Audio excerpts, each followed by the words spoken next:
विजयनगर का प्रशासन। केंद्रीय प्रशासन। विजयनगर साम्राज्य का शासन राजतंत्रात्मक था।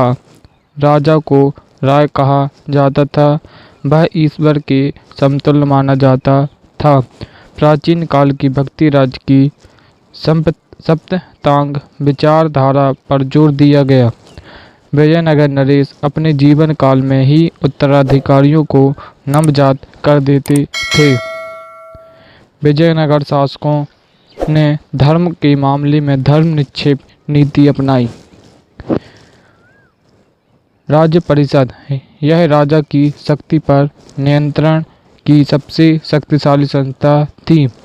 राजा राज्य के समस्त मामलों एवं नीतियों के संबंध में इससे परामर्श लेता था।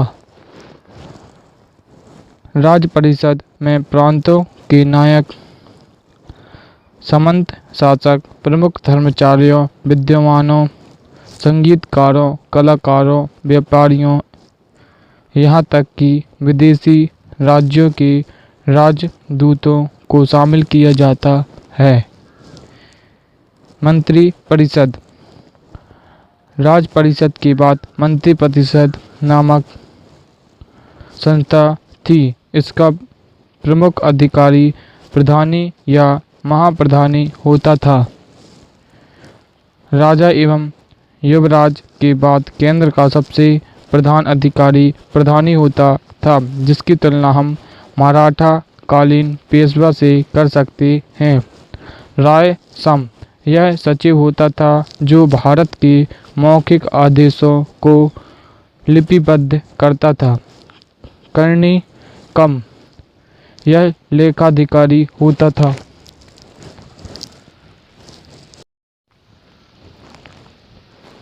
प्रांतीय प्रशासन। प्रांत। विजयनगर साम्राज्य प्रांतों में बटा था। प्रांत मंडलों में बटा था।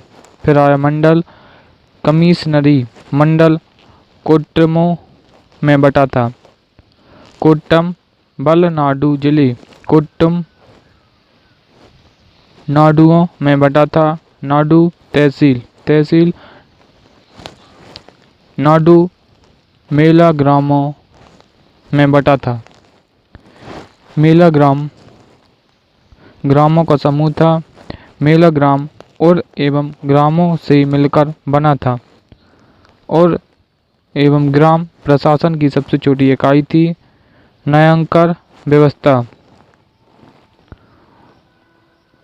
इस व्यवस्था के अंतर्गत विजयनगर नरेश सैनिक एवं असैनिक अधिकारियों को उनकी विशेष सेवाओं के बदले भू क्षेत्र विशेष प्रदान कर देते थे। यह भूमि अमरम कहलाती थी। इसे ग्रहण करने वाले अमर नायक कहलाते थे। प्रारंभ में यह व्यवस्था सेवा शर्तों पर आधारित थी, जो बाद में आनुवंशिक हो गई। उबली पद्धति। ग्राम में कुछ विशेष सेवाओं के बदले लगान मुक्त भूमि दी जाती थी। यह उबली कही जाती थी। रत्न कोडगे। युद्ध में स्वर्ण प्रदर्शन करने वाले या युद्ध में अनुचित रूप से मृत लोगों के परिवार को दी गई भूमि रत्न कोडगे कहलाती थी। कुट्टगी ब्राह्मण मंदिर।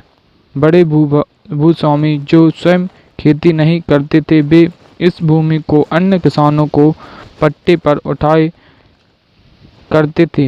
यह भूमि कुट्टगी कहलाती थी। कुदी खेती में लगे किसान मजदूर को कुदी कहलाता था।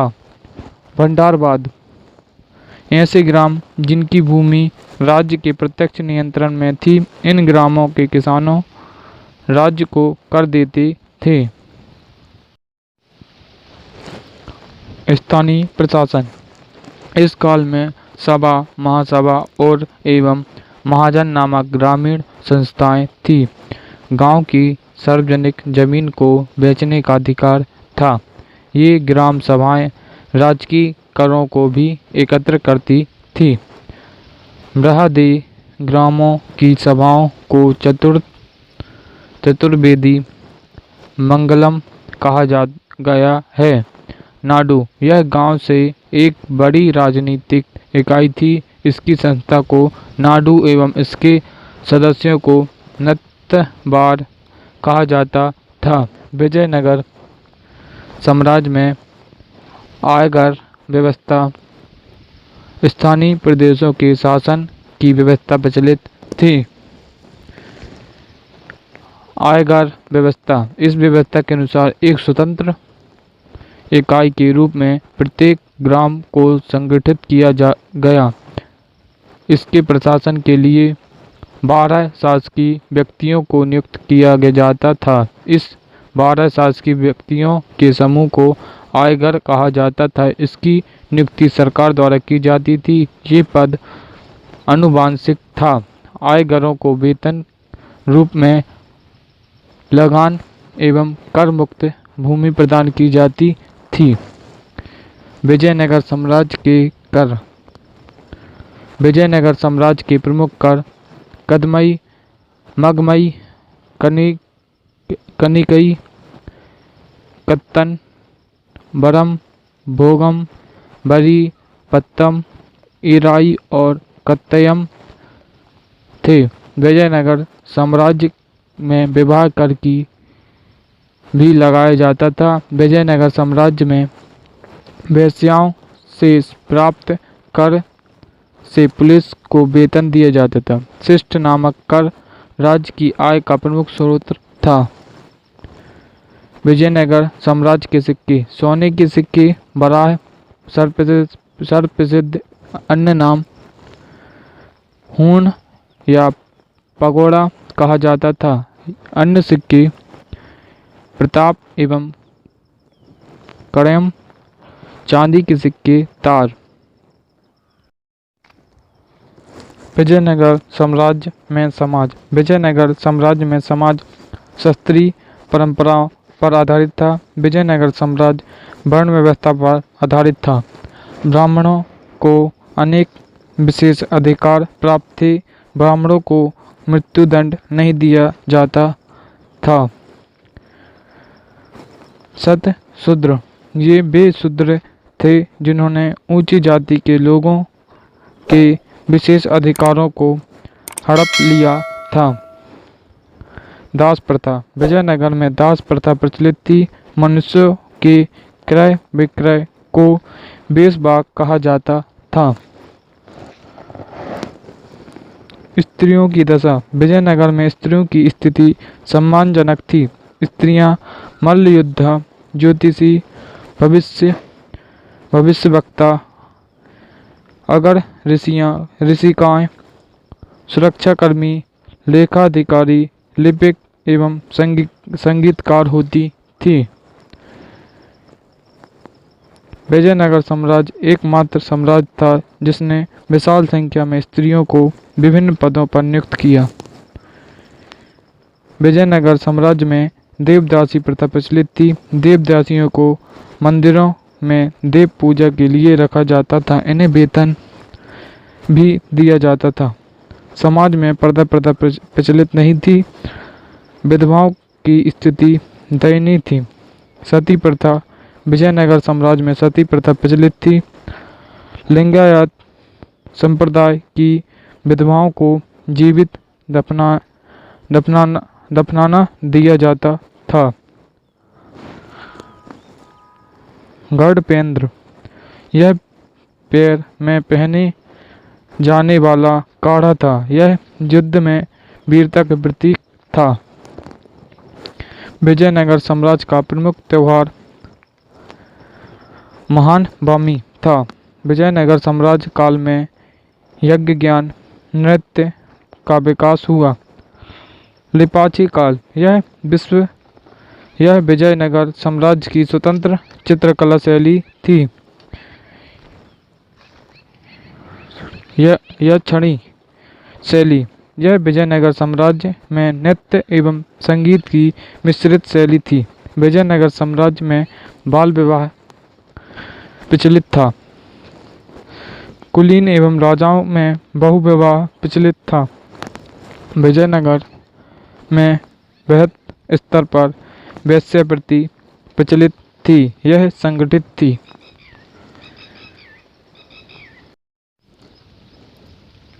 विजयनगर साम्राज्य में अंदिनागढ़ी लिपि का प्रयोग होता था।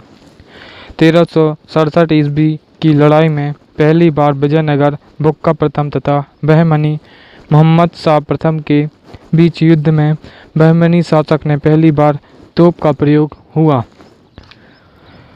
सोनार की बेटी का युद्ध।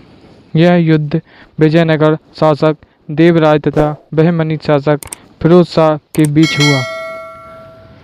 कृष्ण देवराय की रचना। पहला अमुक्त माल्यबंध तेलुगु, दूसरा चंबावती कल्याण संस्कृत, तीसरा उषा परिणाम। विरूपाक्ष ने संस्कृत में नारायण विलास नामक पुस्तक लिखी। कृष्णदेवराय के अष्ट दिग्गजों से पेठाना को आर्द्र कविता का पितामह कहलाता है। विजयनगर साम्राज्य में कालीकट प्रमुख बंदरगाह था। नंदी तिम्म ने पारिजात हरण की रचना की। नन्नया ने महाभारत का तेलुगु भाषा में अनुवाद प्रारंभ किया था, परंतु पूर्ण नहीं कर सका। वीरभद्र ने कालिदास रचित अभिज्ञा शकुंतलम का तेलुगु भाषा में अनुवाद किया। हरिहर के स्वर्ण वराह सिक्कों पर हनुमान एवं गरुड़ की आकृति का अंकन हुआ। सदाशिवराय के सिक्के पर लक्ष्मी नारायण की आकृतियों का अंकन हुआ। तुलुप वंश के सिक्कों पर बैल, गरुड़, उमा महेश्वर, वेंकटेश और बालकृष्ण की आकृति का अंकन हुआ था। विजयनगर साम्राज्य में सबसे अधिक निर्यात काली मिर्च का एवं सबसे अधिक आयात घोड़ों का होता था।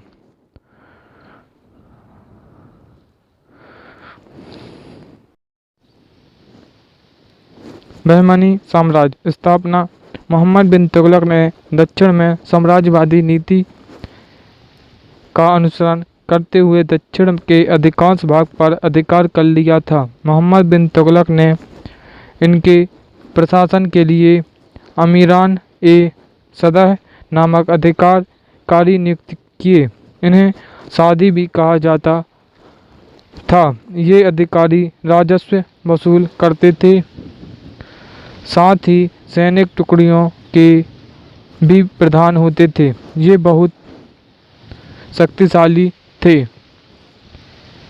जब तुगलक शासक के विरुद्ध सबरत विद्रोह प्रारंभ हुआ, इसका लाभ उठाकर सादी अमीरों ने भी विद्रोह प्रारंभ कर दिया।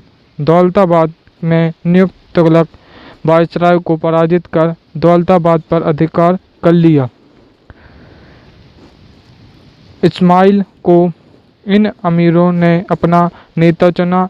इस्माइल ने अमीरों के इस संघ के प्रमुख व्यक्ति हसन को अमीर उल उमरा एवं जफर खां की उपाधि से विभूषित किया। जफर खां ने सागर और गुलबर्गा पर अधिकार कर लिया। अपनी शक्ति एवं सफलताओं के कारण जफर खां बहुत लोकप्रिय हो गया तथा इस्माइल शाह ने उसके पक्ष में सत्ता समर्पित कर दी। 1346 ईस्वी में जफर खान ने अलाउद्दीन हसन बहमन शाह की उपाधि धारण की और नए बहमनी वंश का संस्थापक बना। अलाउद्दीन हसन बहमन शाह, इसने बहमनी साम्राज्य की स्थापना। इस समय दिल्ली सल्तनत पर मोहम्मद बिन तुगलक का शासन था। इसने कंधार को कुट्टगिरी, कल्याणी, बीदर, गुलबर्गा एवं दाबुल पर अधिकार किया। मोहम्मद प्रथम, यह हसन गंगू का पुत्र था। इसका शासन विजयनगर एवं तेलंगाना के साथ युद्ध में बीता। इसने तेलंगाना के युद्ध में कपाय नायक को पराजित किया था तथा तेलंगाना के राज सिंहासन तख्त ए फिरोजा को छीन लिया। मोहम्मद प्रथम ने संपूर्ण बहमनी साम्राज्य को 4 प्रांतों में विभाजित किया। पहला दौलताबाद, दूसरा बरार, तीसरा बीदर, चौथा गुलबर्गा। मोहम्मद प्रथम के काल में बारूद का उपयोग पहली बार प्रारंभ हुआ, जिसने रक्षा संगठन में एक नई क्रांति पैदा की। सेना नायक को अमीर उल उमरा कहा जाता था। तजुद्दीन फिरोज बहमनी वंश का सर्वाधिक विद्वान सुल्तानों में से एक। विदेशों से अनेक प्रसिद्ध विद्वानों को दक्षिण में आकर बसने के लिए प्रेरित किया। इसने भीमा नदी के किनारे फिरोजाबाद नगर की नींव डाली। शिहाबुद्दीन अहमद प्रथम, इसने राजधानी को गुलबर्गा के स्थान पर बीदर स्थानांतरित किया। नवीन राजधानी का नाम मोहम्मदाबाद रखा। इसे इतिहास में अहमद शाह वाली या संत भी कहा जाता है। महमूद गाबा अफाकी ईरानी मूल का था। प्रारंभ में यह एक व्यापारी था। बहमन सुल्तानों में हुमायूं के पुत्र निजामुद्दीन अहमद के अल्प वयस्क होने पर उसके संरक्षण के लिए एक प्रशासनिक परिषद का निर्माण किया गया। महमूद गाबा इस परिषद का सदस्य था। महमूद तृतीय के राज्यारोहण के समय महमूद गाबा को प्रधानमंत्री बनाया गया। महमूद गाबा को ख्वाजा जहां की उपाधि दी गई। महमूद गाबा ने पूर्व के 4 प्रांतों को 8 प्रांतों में विभाजित किया। बहमनी साम्राज्य का पतन। कारण दक्खिनियों एवं अफकीयों, ईरानी, अरब और तुर्कों के मध्य विद्वेष एवं अंतर्विरोध। सुल्तान फिरोज का हिंदुओं की ओर विशेष झुकाव। सुल्तान शिहाबुद्दीन अहमद द्वारा ईरान के शिया संतों को आमंत्रित करना। इसे दक्खनी सुन्नी मुसलमानों में असंतोष बढ़ा। बहमन सुल्तानों द्वारा लड़े गए अनेक अनिर्णय युद्ध। बहमनी साम्राज्य एवं विजयनगर साम्राज्य के लगातार युद्ध। बहमन साम्राज्य की आंतरिक षड्यंत्र एवं एकता का अभाव। अंत 1490 ईस्वी में बीदर में वरीद शाही का प्रभाव स्थापित हो गया। प्रांतीय तरफदारों ने अपनी स्वतंत्रता घोषित करना प्रारंभ कर दिया और 15वीं शताब्दी के अंत में बहमन साम्राज्य खंडित हो गया। बहमनी साम्राज्य से अलग हुए प्रांत। उत्तर पूर्ववर्ती दक्कन सल्तनत राज्य। बहमनी साम्राज्य का शासक काली मुल्ला बहमन वंश का अंतिम शासक था। बहमनी साम्राज्य के पतन के बाद 5 दक्कन सल्तनत राज्यों का उदय हुआ। पहला बरार सर्वप्रथम बहमनी साम्राज्य में अलग होने की घोषणा। दूसरा बीजापुर आदिल शाही वंश। तीसरा अहमद नगर निजाम शाही वंश। चौथा गोलकुंडा कुतुब शाही वंश। पांचवा बीदर वरीद शाही वंश। पहला बराल सल्तनत, इमाद शाही वंश, राजधानी इलीचपुर, गाबिलगढ़। सर्वप्रथम बहमनी राज्य से अलग होने की घोषणा करने वाला क्षेत्र बरार था। इमाद शाही वंश का संस्थापक फतेह उल्लाह खां इमादुलमुल्क था। शासक फतेह उल्लाह, अलाउद्दीन, इमाद शाह, दरिया इमाद शाह, बरहान इमाद शाह। इसके मंत्री तूफाल ने इसे कैद कर लिया एवं स्वयं गद्दी पर अधिकार कर लिया। अंत में अहमदनगर के शासक मुर्तजा निजाम शाह के बुरहान को कैद से आज़ाद किया एवं बरार को 1574 ईस्वी में अहमदनगर में मिला लिया। दूसरा बीजापुर सल्तनत, आदिल शाही वंश, राजधानी नौरसपुर। बीजापुर के आदिल शाही राजवंश का संस्थापक यूसुफ आदिल शाह खां था। आदिल शाही सुल्तान स्वयं को तुर्की ऑटोमन राजवंश के वंशज मानते थे। तीसरा अहमदनगर, निजाम शाही वंश, राजधानी जुन्नर, अहमदनगर एवं खिरकी। अहमदनगर के निजाम शाही वंश का संस्थापक अहमद शाह था। इसको निजामुल मुल्क की उपाधि प्रदान की गई थी।